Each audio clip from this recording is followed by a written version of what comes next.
Hey you, finally awake. You're trying to run Daggerheart's starter adventure, right?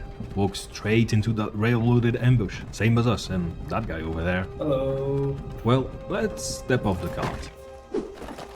I think when it comes to games, first impressions are important. So today I wanted to talk about Daggerheart's starter adventure, because I think it's filled with great ideas, but it kind of fails to deliver those ideas to the players. So I made an alternate version of this adventure with just a few small tweaks, and hopefully if I explain the reasoning behind the changes I made, you might pick up a few tricks to make your next adventure more fun. Because I'm Trek, I'm a full-time RPG game designer, and I teach tricks to help people run smoother games. So first, let's walk through the adventure to see what I think went right and what I think went wrong. This is the Sablewood Messengers. It's a one-shot, it's 40 pages long, but half of the pages are pre-generated characters. Then you've got a couple pages of paper standees, a couple pages of basic rules, and the actual adventure itself falls just under 10 pages long, which is great. Most of that extra content is actually very useful. The pre-generated characters, especially well designed, with a sidecar that you place under the character sheet to act as real-life Baldur's Gate 3 tooltips.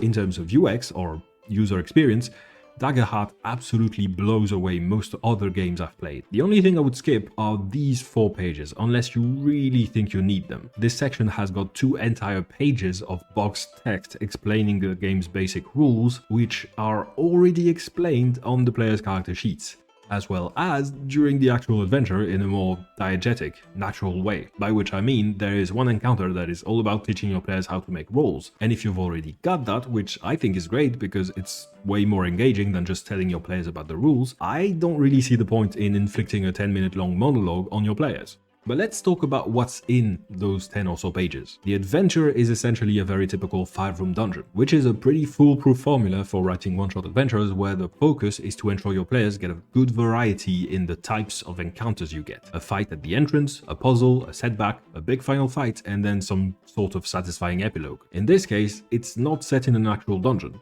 But just like I did in this video, Daggerheart uses the 5-room dungeon framework as the narrative structure for a travel montage. The premise of the adventure is that one of the characters must be Marlowe Fairwind, the court wizard of a small, unnamed fantasy country. She was given a mysterious package by King Emerys and is to bring that mysterious package to someone called the Whitefire Arcanist, who lives in the distant village of Huck in the Sablewood Forest. So a very classic deliver the MacGuffin type of scenario. Nobody in the party knows what the package is, which allows you to get the story started without having to do a bunch of exposition. But at the same time, the adventure says the package is sealed with magic, which means that even if your players decide to look inside, it doesn't work.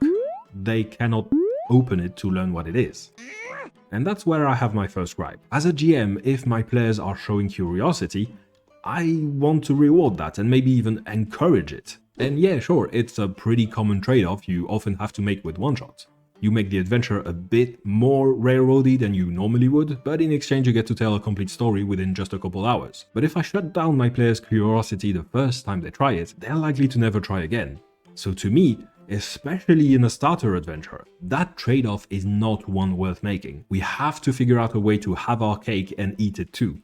To tell a complete story within 3 to 4 hours, while also encouraging our players to behave in the way we hope tabletop RPG players should. The adventure starts when the party has just reached the forest, and this location has great vibes. The Sablewood trees are as tall as skyscrapers, so you can't tell whether it's day or night, because they cover the entire sky. The animals are weird hybrids like tiger elks or cat squirrels. And we're told that this forest is the place where the old forgotten gods were slain. So immediately you go, okay, we're gonna be deep in weird fate bullshit territory. Sign me up. The forest feels weird and mystical. It feels like something went wrong here, and that in this adventure we're about to find out exactly what, real soon. So it would be a real shame if most of the encounter in this adventure were very mundane stuff, the type of encounters that could have just happened in any forest ever, right? So while the players are traveling through the woods, they stumble upon the destroyed, very mundane cart. And there's a legally distinct owlbear currently in the process of eating that cart's very mundane ex-driver. Nothing about this encounter tells you this is what makes Daggerheart unique, or even just this is what makes this adventure unique. In fact, most of you watching this video right now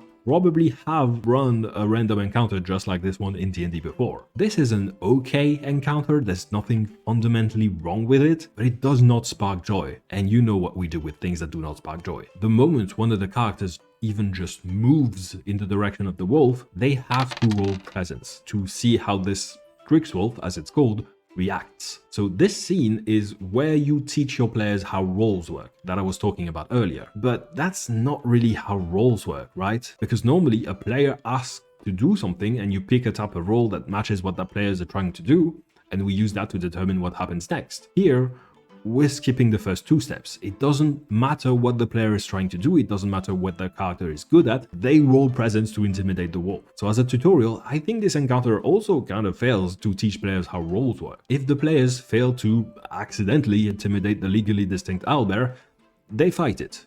Or more like, they probably slaughter it, because to give you an idea, Daggerheart uses a system of points for encounter building where, for example, a party of 3 player characters would have a budget of 11 points, or 10 if you want the fight to be especially quick and easy. A single Strixwolf is worth a grand total of 2 points.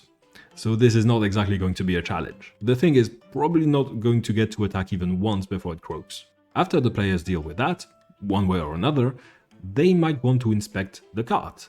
And that's when they realize it was not the Strixwolf who attacked the cart. The driver's neck is slit, which means it's an ambush, and a bunch of bandits suddenly appear and attack the party. While they're doing that, their leader tries to use the distraction to steal the party's carriage, including, of course, the MacGuffin that they're supposed to be protecting. Which is great because now we get a fight with some side objectives, and according to Daggerheart's core rulebook, this is supposed to be the standard for combat in Daggerheart. The book tells you that you generally shouldn't even be running combat unless there are some narrative stakes to it beyond just will the characters survive. So to me, that's already a lot better than the Strixwolf. Thing is, what happens if the bad guys succeed? Because that is the reason we're layering those secondary objectives in the first place. Daggerheart is a character-driven game, so losing your character is, by design, a very rare thing. In more deadly games like Shadowdark, for example, a fight could end with 0, 1, or 2 player characters being lost, so every dice roll and every decision feels like it could have a huge impact. But if losing your characters is not really on the table, then those dice rolls and those tactical decisions, they can feel like a waste of everyone's time. And so you introduce side objectives, and now your combat has multiple possible outcomes, even if none of those outcomes involves losing characters. Your players can fail combat without it being a TPK or the end of the story. Instead, the story becomes about dealing with the consequences of this failure. But in the case of our bandit ambush, if the bandits run away with the MacGuffin, that is, in fact, the end of the story. The adventure doesn't even account for the possibility that the bandits succeed. It tells you this encounter ends when all of the bandits are defeated. And so even though we have the appearance of having secondary objectives, this is still, functionally speaking, a very straightforward fight to the death.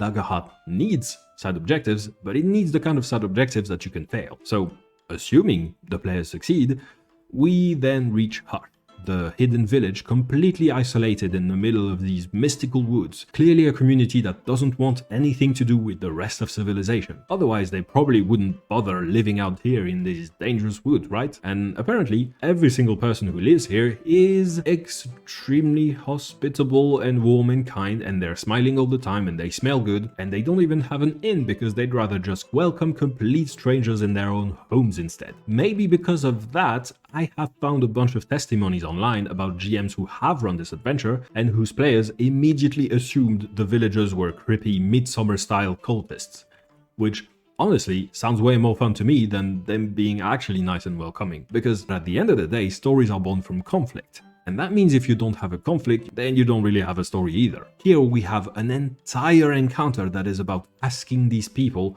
where to find the Arcanist within the village. So you ask them, and they tell you, and that is the end of the encounter. I sure am glad that the Arcanist decided to live in the village and not on her own, because that village definitely added a lot to the story. So your players are pointed in the direction of the Arcanist's home, which is this weird hut that's just hanging from the branch of one of the giant trees. And if you shout for her to come out, it just doesn't work. So you just put your players in this situation and you ask them, what do you want to do? To me, that is a clear attempt at an OSR style puzzle. where you only come up with the problem and then you leave it up to your players to come up with a solution. That's cool. That gets your players to exercise their creativity. The adventure highlights a couple ideas that might work, like climbing the tree or cutting the rope, but then it also tells you if the players come up with something that might realistically work, you should just let them succeed. Thing is, in practice, I have mostly seen players be confused rather than engaged by this encounter. The two solutions I just mentioned are not great. You could try to climb the tree, but you were just told it's the size of a skyscraper. You could try to cut the rope, but that would send the hut plummeting down the entire height of a skyscraper, when your entire mission is to talk to this person, which means presumably you would want her to be alive for this conversation. According to the adventure, both of these solutions are perfectly reasonable. Cutting the rope doesn't harm the Arcanist, and climbing the tree is somehow an easy difficulty roll. But why would your players assume this? They don't know that you're going to resolve the situation with a DC 13. They only know what you told them, which is that this tree is the size of a skyscraper. So they're going to look for other solutions. And in the box text description, there are mentions of faces carved in the bark and arcane signs painted on the boulder that's acting as a counterweight, holding the hut in place. So if this is a puzzle, clearly those are the puzzle pieces the players will feel like they'll have to interact with somehow. But the adventure doesn't tell you, the GM, what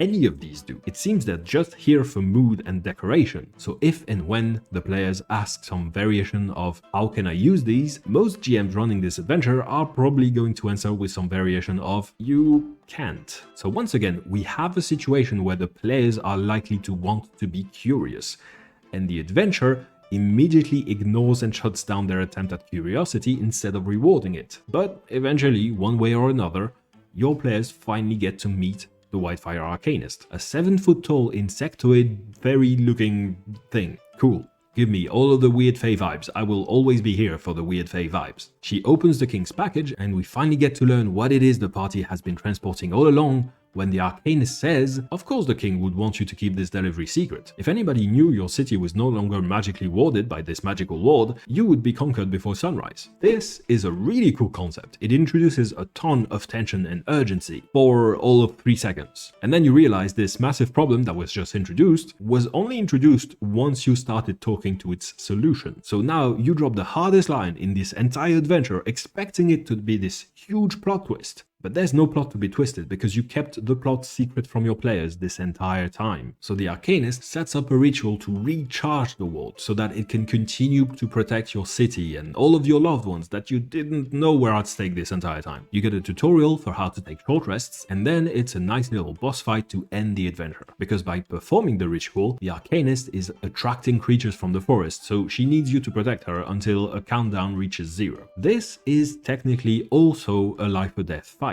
but I think that's okay as long as it's for the climax of the entire adventure. During this fight, you get a stat block for the area, which lets you spend the fear to summon some extra skeleton minions, and then you have forest wraiths, which act as bosses for this encounter. And this is probably my favorite stat block in all of Daggerheart, not even kidding. Their main attack is called Memory Delve, and it deals some damage, but more importantly, whenever it hits, you ask the player to narrate a terrifying moment from their character's background that the Wraith's magic brought back to the surface. To me, that is the type of stuff that makes Daggerheart have that unique taste, and the reason someone might want to play this game specifically when there are so many other options out there to do heroic fantasy. So I was kind of surprised when I picked up the core rulebook and none of the stat blocks in it had anything like this. If every single stat block had something like this, it would definitely be way too much. But I could use a couple more Critical Role flavored stat blocks in my Critical Role book, you know? So overall, this final boss fight is, to me, the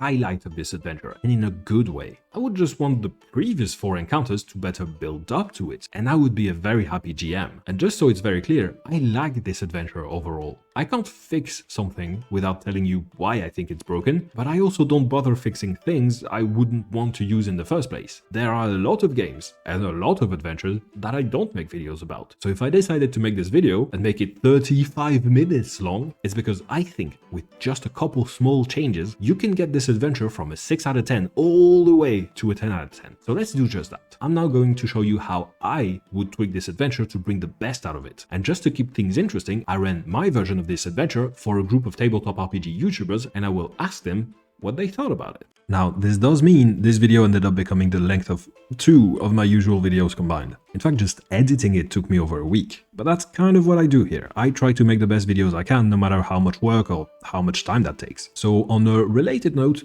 did you know I finally started a Patreon? It's only been here for the past couple months, so it's still very fresh, but I'm trying to bring new exclusive content for patrons with each video. For example, I just mentioned that the second half of this video is going to include a bunch of clips from me running this adventure, as well as from interviews I did with the players after the fact. Well, if you become a patron, you can get the full VOD of that actual play and the 1 hour-long video with the full unedited interviews. So whether you want all of that bonus content or you just want to help me continue to make, frankly, over-ambitious videos like this one, the link to my Patreon is in the video description and I hope you check it out. Okay, back to making the spooky Fey Forest more spooky. Now, because Daggerheart is a very character-driven game, things are going to make a whole lot more sense later in the video if I tell you who the party is. The court mage who hired the party to go on this mission is Fen, the halfling wizard, played by Stephanie from Stephanie Plays Games. She mostly got her position by accident and she's very stressed about it. Please do not bully her. It's a ritual. It's a ritual. Fan, are we summoning Satan? No, it's for the good. It's for the good of the city. I don't know. Ball, Vecna. Just naming them all. She's accompanied by Kari, the giant vanguard, played by Naigobi, who's Fen's childhood friend, and nobody told her where they were going. She's just a huge Doberman with a battle axe. Please do not bully her. They always said that creatures like this are only ever in the No Forest. Oh, They're here. that's interesting. Maybe they got out of the forest. Then we've got Deficient Master playing Bard, the human warrior. He's mostly here because he's noble and rich and dumb and they needed someone to fund the mission. Please do bully him. But I mean, she paid well. I mean, well, maybe on your standards, but for me, it was, that's like a weekend allowance. Right. Oh, so it's not enough. Never is enough for you, is it? No, I mean, it's about being heroic. It's about doing what's right and helping young maidens achieve their goals. And finally, we've got Ace, the Clank rogue played by Crow from Crow's Perch. He's Bard's ex, and there is some juicy tension between the two of them because of that. He will bully Deficient Master's character. Strange beast! We require that maiden for our services, unfortunately. I don't think this situation is something we can hammer. I don't have a hammer, Ace. I have a sword. Always so observant, aren't you? Let me talk to them, okay? And you can swing that little sword later. He brushes almost like a little too close to you. And for a moment, there's like a longing look and then turning away. For the first 2 encounters, the Strixwolf and then the Bandits, I had 3 big issues. 1, they don't go nearly hard enough on the weird fake bullshit. 2, they don't teach your players how roles actually work. 3, failure is not an actual option that leads to interesting results. Here's what I came up with. First, we introduce a new NPC, Luna, the fairy huntress. She's a resident of the village of Hush, and she's supposed to guide the players there. But when the adventure opens, she is very late. And suddenly you hear screams in the distance. Someone is calling for your help, and it might just be her. It looks like the screams are coming from like a couple 100 feet away. And because of how rough the terrain in the forest is, you're really not sure you can get there in time unless you give it your all. So what do you guys want to do? The chase sequence at the very start was a lot of fun. It was nice just immediately dropping into just something really like super like high fantasy and just kind of immediately taking off with like action. I was kind of a little bit worried about it being an ambush or someone flanking us. But yeah, no, I was very much willing to let other people be heroic and take the spotlight as I kind of lagged behind. The first half of this encounter is a chase sequence. There's 2 countdowns, one for the distance and one for the time. Fail a roll and time ticks down. Make it and distance ticks down instead. If time ticks down to 0 first, Luna dies before the players get there. If distance ticks down to 0 first, the players get there just in time to maybe save the day. This is the new tutorial part of the adventure. Instead of forcing the players to make a roll they didn't really ask for, you just put them in a difficult situation where they have a reason to care, and then you ask them, what do you want to do? And on top of that, failure is now an option. If Luna dies here, the players can find her wedding ring, which is a magic item. It always tugs in the direction of her husband's ring, who's still in the village of Hush, which means the players can still get to their destination. But now, the villagers won't be as hospitable to them, and the players will have to deal with the consequences of having failed to keep Luna alive. The story survives the failure, but with some new interesting complications. Now, if the players succeed this chase sequence, they get to discover what was attacking Luna, the Strixwolf. But in this version of the adventure, the Strixwolf isn't just a normal forest animal with a fantasy coat of paint. It's a Fey Warden, tasked with the protection of the most rare species in the Sablewood. Something like the deer spirit from Princess Mononoke or a D&D unicorn. It can speak telepathically, create lightning bolts, and do a bunch of other magical nonsense. So, weird Fey bullshit? Check. And unfortunately for Luna, this 1-foot-tall huntress is wearing the pelt of a platypus, which, yes, is a fantasy hybrid species which only exists in the Sablewood forest. And as it happens, the platypus was under the protection of the Strixwolf. So now, the beast asks for justice. So to defend Luna, the players can choose to fight the Strixwolf. But since it is now a Fey Warden, that means it's also open to Fey bargains. A life for a life, that is the price I demand. Yet, I see fire in your soul, and it makes me believe you could sate my hunger with surprise rather than blood. Give me a mere moment of your time, and I shall use it to test you. Once before your journey is over, I will claim that moment. Have you threatened the life I am owed? And what happens after that? Well, I am curious to find out. Now, these players of mine all have years of experience playing tabletop RPGs, so of course, they would never agree to a Fey bargain. They know better, right? Fine, I'll give away my soul for the maiden.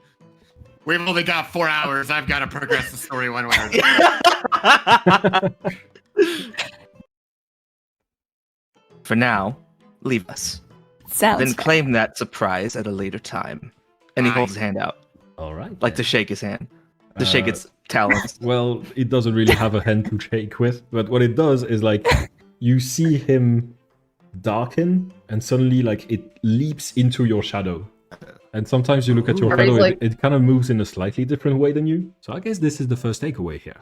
If all you give your players is a dead merchant and a monster straight out of a random encounter table, those are two things that cannot speak or have motivations. They're basically just obstacles to overcome. So bring that dead NPC back to life, give that monster something to want besides just food, and now you suddenly get to have some roleplay within your role-playing game. And to me, that was way more interesting than just, okay, it's an owlbear or an owl wolf, harassing your contact, roll initiative. It's always seen as like a really bad idea to agree to any like Fey bargain, and I just want to drive my character like a stolen car. So I felt like, oh well, I got to do it, right? Like it's here, I might as well do it. After this, since I got rid of the bandit encounter, I had some extra time to fill with something interesting. So I took the Forest Race from Act 5 and gave them their own separate encounter. And I did that because I thought their memory delve ability not only was really cool, but it also had the potential to interact with the plot in a very interesting way. The players are carrying this mysterious package, and as we find out way too late in the original adventure, the city the players are from is going to get attacked if anybody learns what the package is. For example, by using a memory delve ability and just reading the memories of someone who knows what the package is. So first thing I did, I kept the requirement that one of the player characters must be the court mage, but instead of having that requirement and then not really doing anything with it, I'm going to reveal the nature of the package in secret only to the player who plays the court mage, and they can choose to share the secret with the rest of their party if they want to. But I warn them, if anybody outside of your group learns what you're transporting, it's going to start a countdown. And here's the really interesting thing. Because the court mage is a squishy little spellcaster, when a bunch of forest wraiths show up, that court mage is likely to be standing in the back, behind their way more heavily armored allies. So the most likely scenario is that the wraith uses its memory delve ability on the frontliners, who probably don't know what the package is, but what they do know is that it was the court mage who hid them. So that person over there definitely knows what the package is.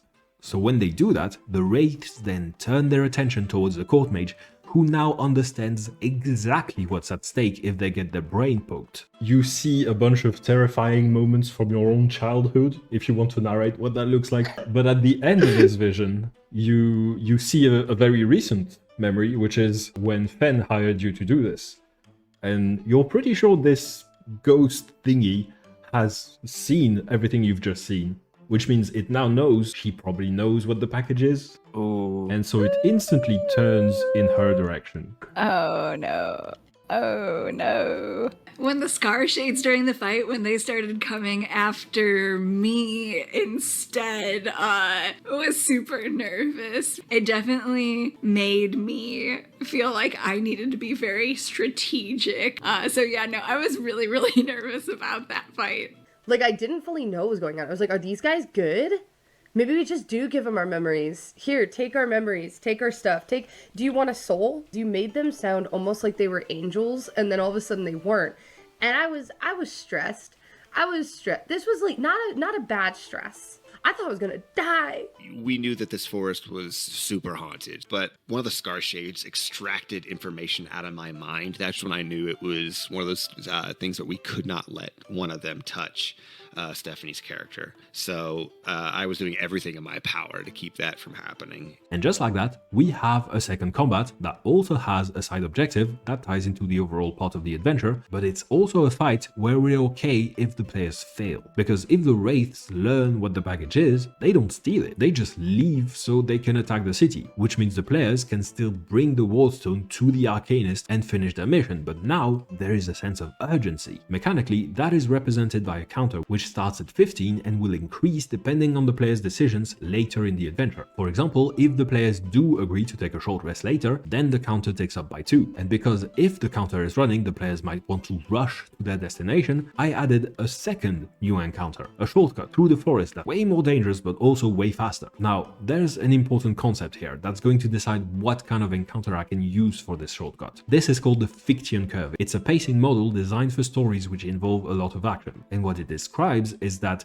just like you might have experienced yourself watching movies and playing games, action scenes tend to be way more impactful if you give them room to breathe. If all you have is action, non-stop action, it all becomes a bit of a blur. So ideally, before and after every action scene, you should make sure there is a downbeat so the players can digest what just happened, be more receptive when the next action scene rolls around. And here, if the players do take that shortcut, it means they just finished a fight with the Forest Race. And that potentially came right after a second fight with the Strixwolf. And in terms of pacing, it would be really bad to have a third fight in a row right now. So I added this, the Orphan Maker River. It's a river that makes orphans, and it also makes critters do this phase. It's a traversal encounter, just like the chase sequence at the start. The players need to succeed on 4 action rolls, and every time they fail, one of them starts drowning. And you, as the GM, can spend some fear tokens to have a drowning character hit a rock, which can cause all sorts of negative effects. Stress,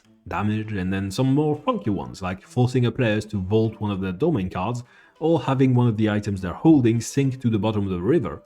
Unfortunately, my players did manage to protect Fen, the court mage, from those forest raids earlier, so I didn't get to record their reactions going through that shortcut, and they simply made their way to the village of Hush. You see the village of Hush reveal itself to you, and around you, you see the gazes of a few dozen very distrustful faces.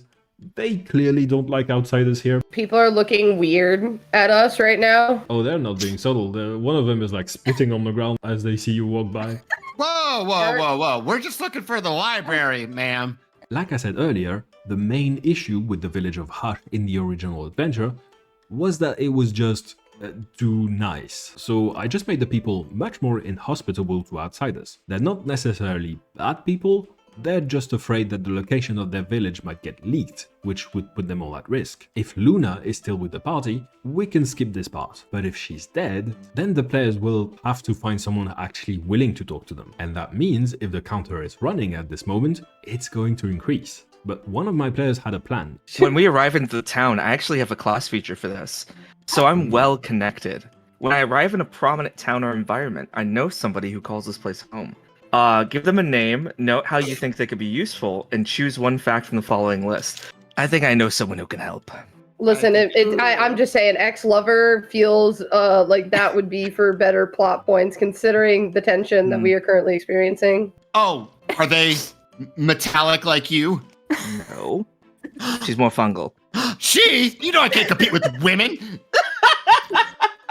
All right, well, take us to this she-witch. Yeah, I think you recognize her before she recognizes you. When Ace approaches, as like his literal calling card, he pulls out like an Ace of Spades card and he flicks it over towards her. It's been a long time, Clover. Now, the moment someone from the village starts to tell the players where to find the Arcanist, including Luna, or in this case, Clover, the village elder steps in. Just for old time's sake, we're looking for someone, and you've always kept your ear to the ground. Oh, the white fire lady! Oh yeah, I know where she is. Suddenly, you all hear a loud thump coming from behind you. And there's this 2 feet tall elderly man who just slammed the tip of his wooden cane against the ground, demanding attention and respect. Clover turns to you and she goes like, Elder Halliton, I wasn't trying to... And she immediately gets interrupted by the old halfling, who goes like, Oh. Not another word. You've already said too much. I walk up to the halfling and I say, "Greetings, Elder Hawktua."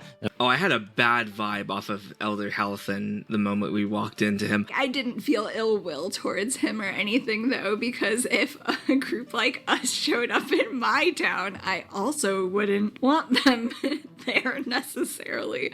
Like, I'd want to move trouble on its way. I thought he was going to be in league with whatever BBEG we were going to have for this one shot, and I'm glad that he was just stuck in his ways. The village elder is one of the social encounters from Daggerheart's core rulebook. I just adapted it a bit for the purposes of this adventure. And if you're not familiar with social encounters in Daggerheart, the way they work is that you either take or inflict stress by making action rolls against them. And when their stress is maxed out, they give up and you get what you wanted. But before that could happen, my players came up with another plan. I can buy you some time alone with her to convince her where this Arcanist is.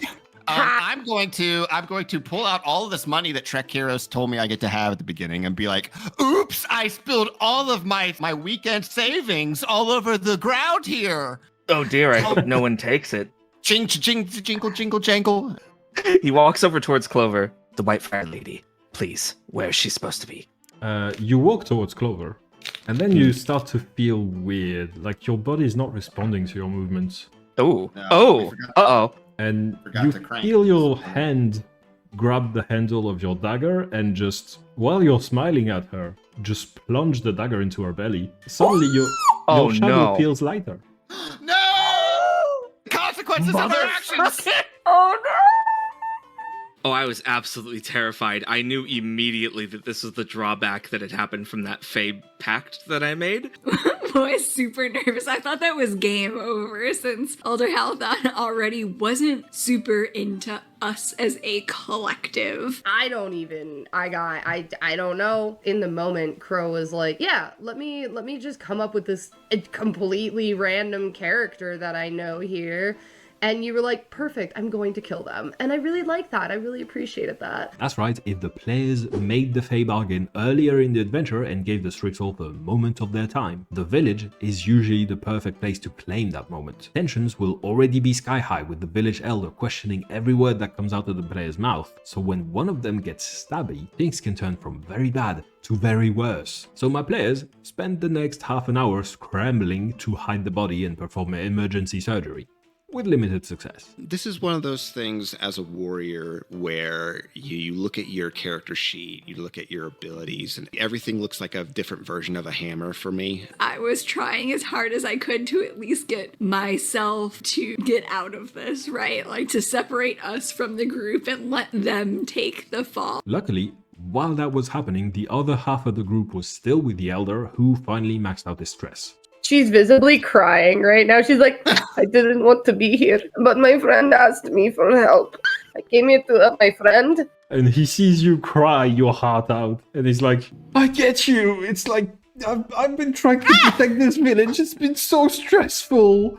I just want to help my friend. I don't want to help my Everyone is just friend. ugly crying over here. While, so as you could see here, once you have actual conflict within the story, and also make sure the earlier encounters in the adventure can have a lasting impact on what happens next, then this social encounter can turn from something like, hey, where does the Arcanist live? Over here, thank you, end of the encounter, into a way more complex and way more interesting situation. But with that, the players now know where the Arcanist lives. I completely got rid of the encounter where you have to lower her manor that's several hundred feet in the air because, to be honest, I just couldn't find a way to make it interesting. And doing that gave me more time to play with, so I could add other, more interesting stuff to the adventure instead.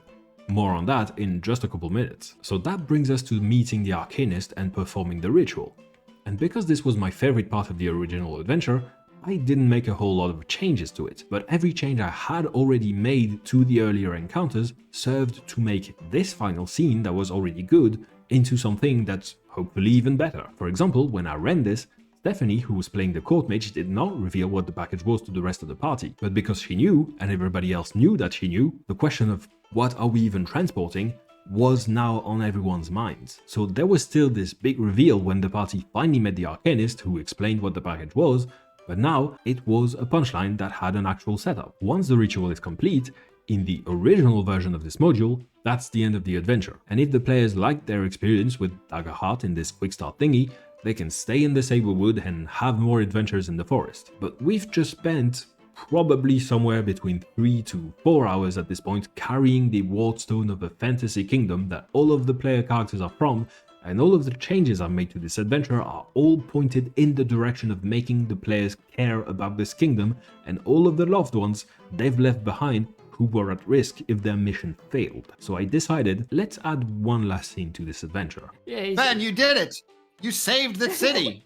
Thank you.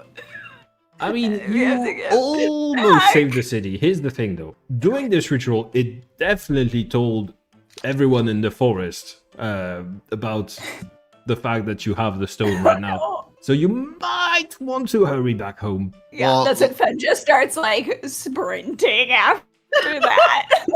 Yeah. Oh, hang on. I got something for you. She casts a spell, and all of you turn into dragonflies with humanoid heads. You fly back almost 100 miles in just an hour, and finally you see your hometown on the horizon. And right now, your home with all of the NPCs from your backstory that we didn't name are being attacked. So the question is, can you get there in time? So I'm gonna ask you for one final action roll. Whoever makes it will decide the fate of the entire city, basically. I'll remind you, you can do a tag team action. You could use hope to use an experience. So spend everything, because this is the last roll. I like one final roll finale, so I enjoyed that. It was so stressful because when you were kind of talking through this, I realized I used all of my hope trying to, make sure the ritual got complete. So I thought it was really, really great how your party kind of comes together and gets something done. Ooh, oh boy, yeah, the one final roll. Yeah, that was a lot of pressure. I knew with all the bonuses that I had, it was probably going to go well, but there was this aching kind of feeling like, oh god, what if I roll snake eyes at this really important moment?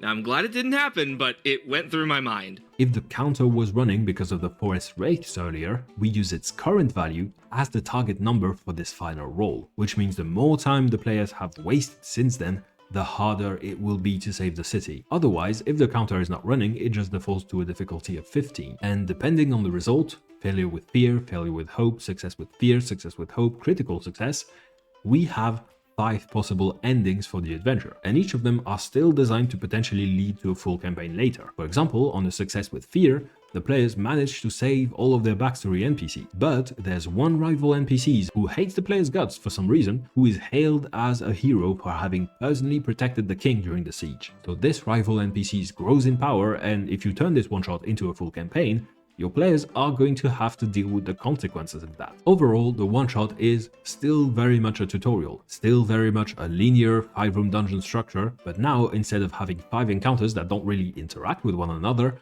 we have one complete, cohesive story where each decision the players make matters where success and failure are actual possibilities, and I think for a tutorial adventure that's meant to teach people what tabletop RPGs are about, that's pretty important. I thought the adventure was really, really great. I thought it was really cute, and I thought it highlighted the things that make Daggerheart fun and more narrative forward, where you have skill challenge, then combat, you had some roleplay, you had a little bit of everything. It was a really good way to gauge like what a group would enjoy in a longer form campaign, maybe. In the video description, you'll find a link to get the adventure for yourself, which is available, of course, for free. And as a reminder, if you'd like to watch the full actual play of this adventure or the full unedited interviews I did with the players, so I could have these reality TV style sound bites to use for this video, they're both on my Patreon. And special thanks to Ebert, Pensive Knight, Rafa and Michael3Mod for supporting me at the all-seeing tier on Patreon. You guys are the reason I can make these over-ambitious 35-minute long videos. Okay, bye!